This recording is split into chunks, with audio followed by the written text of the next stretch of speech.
Howdy chaps, we're back for part 2 on the engine. Few things. Somebody informed me that potentially this engine, if I can pull this out, whoops, potentially this engine has full groove bearings, which I'm secretly really hoping that it does, because that would mean that the engine is probably going to be less dead on the inside. But yeah, if you don't have full groove bearings, you put that one in that piece, then you're destined for disaster. But I have a suspicion he may be right, it may have full groove bearings in it, because with a bit of research we've found out that this particular engine combo is the high compression 351 XB GT motor, and which explains why it has the braces that go to the transmission, because it's a GT only thing. So this is effectively, without the number stamped, this is a GT engine, which is kind of cool. Supposedly it's a 300 horsepower engine, which I'm like, yeah, okay. So I'm just going to pull the rest of it down. I'm going to strip it right down today, get it right down to a bare block and in pieces, and then we'll get back into some stuff, because we've got to tinker with the back of that a little bit. We've got a new toy. We've got ourselves a Porta Power 10 ton. Yeah, so that's what today's mission is, to strip the motor down to a bare block and just put it all away for now. So that's going to be fun. One of the interesting things is the amount of stuff on this engine that is like the up-spec stuff. So these are the brackets here that I was talking about. These are greasy and oily and yuck. So you apparently, I'm not speaking gospel, but apparently these braces you would only find on an XB GT, which are kind of unique, and a bit of a pain if you were to have a starter motor break on the side of the road, because they actually hold it in. So, and it's got the big honking tail shaft. Here's the real fat one. It's got the big pulley alternator. So it had a lot of the, and obviously clapper starter motor. Had all the good stuff on it, and the GT manifold, so square bore. And probably the heads are probably really good with the GT valves and stuff on them. So, I mean, they're probably stuffed now. I mean, my 302 is running GT valves. That's one of the cool things about taking to the machine shop. They can do stuff like that. Yeah, so there's a bit of a neat thing about this engine. It's a, not only is it a 5.1, but it's a GT motor. Well, without the stampings in it.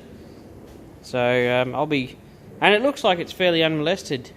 And the bearings do say Ford on the back of them, so there's every chance that they are full groove bearings, which I think they are actually just by looking down here, which means that maybe the GT's got a bit better oil flow in them. You never know. And I'm not about to get into an argument with somebody who knows this stuff better than me, but it's only research, and only experience gets you the actual knowledge. So if this is as good as it seems, this could be quite a powerful engine, well, when it's done. So we'll get stuck into it, get it more stripped down, and you can enjoy some more discoveries as we go. Just pulled out another bearing. Well, actually undone a piston to see what the rod bearings are like, and I'll just work out which piston this was. It is number 3. Number 3! You are lucky 3. We still have, whoops, where's the camera? And I'll turn it this way so you can read it.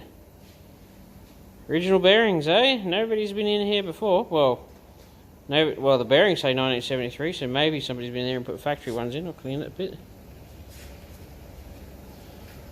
Interesting stuff. It hasn't spun a bearing yet, but it hasn't worn beautifully.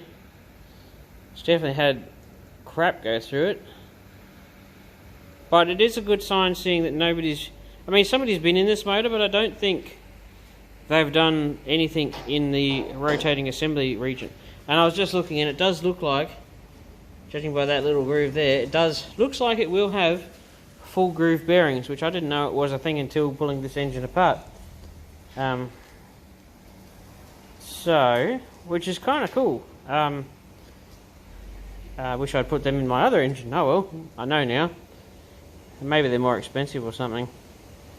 But I'll just try and keep all this stuff together, even with the bearings in them. So when I pop a piston out and I put the cap back on it with the nuts, I leave the bearings in and things like that, just so they're all complete. I don't really want to lose bits and pieces.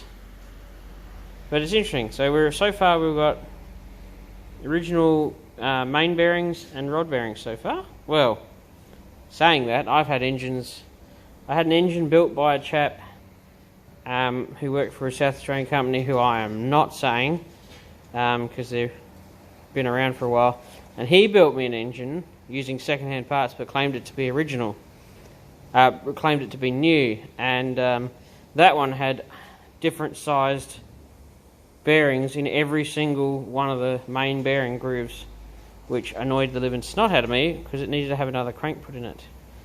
Lesson learnt, never use that guy again. But you know, there's dodgy mechanics everywhere you go. Well, actually there's dodgy people in every field in the scheme of things. But anyway, we'll keep pulling it apart and look at it a little bit more. So I've just taken out the half the bearing that goes in there, and you wanted copper, right? That's just a little bit on the sad side, isn't it?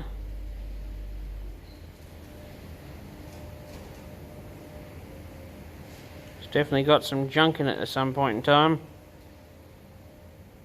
But anyway, at least it's still there and it hasn't done laps, so I consider that a win. Well, so far we just plucked the last one out, and you know, no broken rings, no broken pistons, no bent rods, no spun bearings, just a lot of dead bearings. Sad but true. Is it going to focus? Yeah, there we go. I'm finding chunks of what I can only assume to be the plastic from the original timing set that I reckon has worked its way through. I reckon when they put the timing chain in, I reckon it's done the old timing chain in, the plastic coated factory one. Unless, of course, no, because that's a Rollmaster timing set that was in that, so I can't imagine that's the original.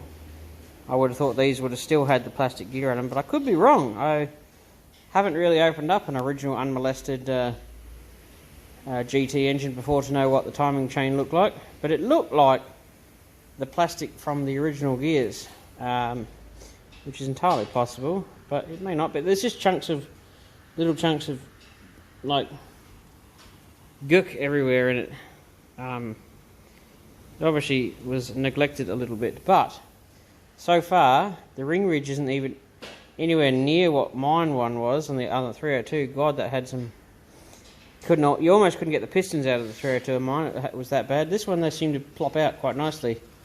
So I don't think this has got a million bajillion kilometres on it. I think it's just been maybe just neglected, maybe not done that much. I know it certainly wouldn't have been hammered as hard as a GT engine would have been in like a XB or something. You know, kids like thrash a little bit snot out of them. So it's probably a prime candidate for a rebuild. And none of the journals look offensive. None of them look flash, but certainly salvageable, or you know, quick machine and we're good as gold again. So I consider that a win so far. Okay, the crank is now out. Those bearings are probably the best I've seen so far. They still kind of look like bearings. Whether or not they're any good, but they're not offensive. The best thing about this is no bearing has done a lap. They've all been stationary forever. Just wipe that off my rag/shirt.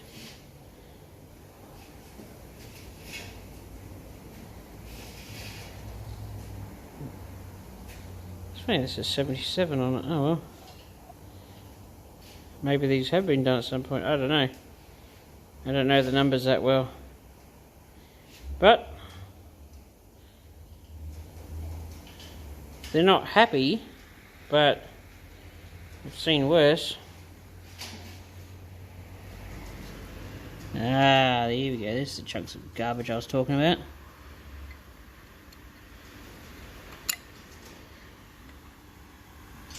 There's chunks of crap in there.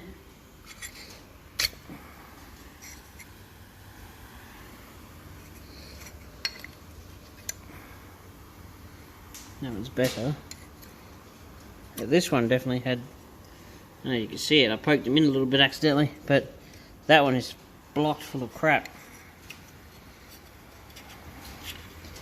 But like I was saying in the other videos, normally on standard bearings for these things, on a standard bearing kit, you don't get what they call full groove bearings. So that's the groove that effectively is like, this one's got that groove that goes around. Most of them only have the groove on one half. So this half normally, which is the top half, which is actually this one here, but they're all the same. Normally one half is smooth. Must be a standard thing. But this one seems to have the, as they say in the classics, full groove.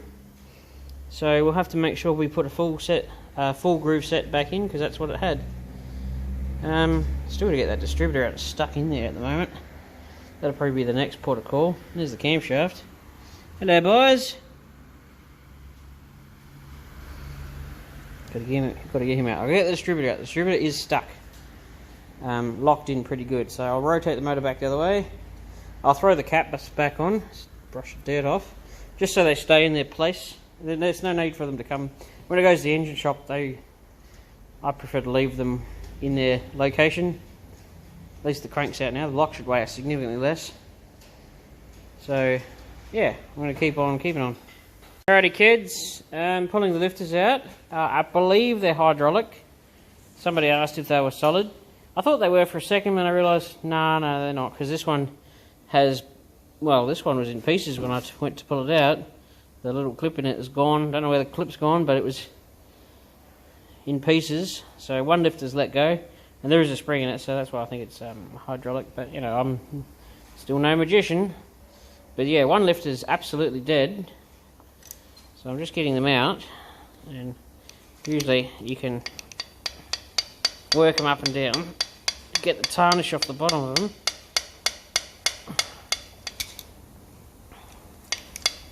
It's a good trick if you can't get the buggers out.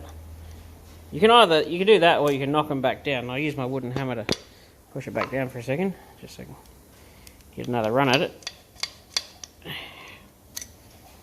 Yeah, go down there.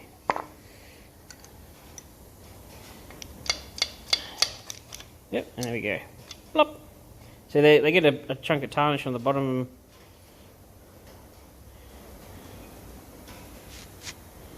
They're definitely worn. Oh well, they're all going in the bin, because they all go in the bin. Got the distributor out somehow. That was a bloody miracle. So we're just pulling these out. Yeah, we haven't found anything catastrophic so far in the motor, just a lot of use, a lot of neglect. Perhaps block is stripped, ready to go to the machine shop, but I think it'll go next week. But we started the process anyway, so get a good idea of this disgusting mess. It should come back looking lovely. Cam bearings didn't look offensive. Cam was a mongrel to get out, that was. We haven't got astronomical ring ridge. It's quite impressive, really. I'll be curious. They'll probably have to hone it and bore it a little bit. I mean, a site machine shops like doing that.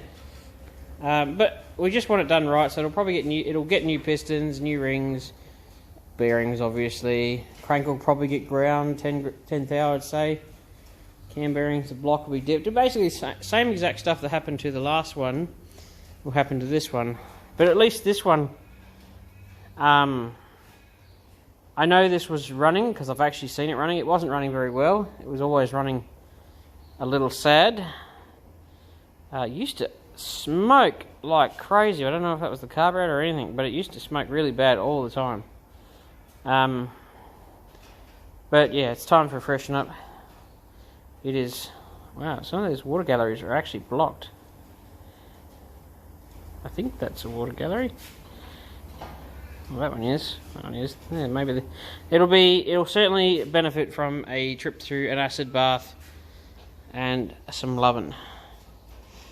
So I think I'm going to wrap up this video here, and I'll start another video for what I'm doing to the Landau as a bit of a rework of a few things that have gone a bit awry. But as you can see, all very sad. So yeah, we'll leave it there. I hope you enjoyed it. Catch up for part 3, which will be when the engine comes back from the machine shop. It will probably be about a month before that happens, so this will, you know, tie you over for a little while.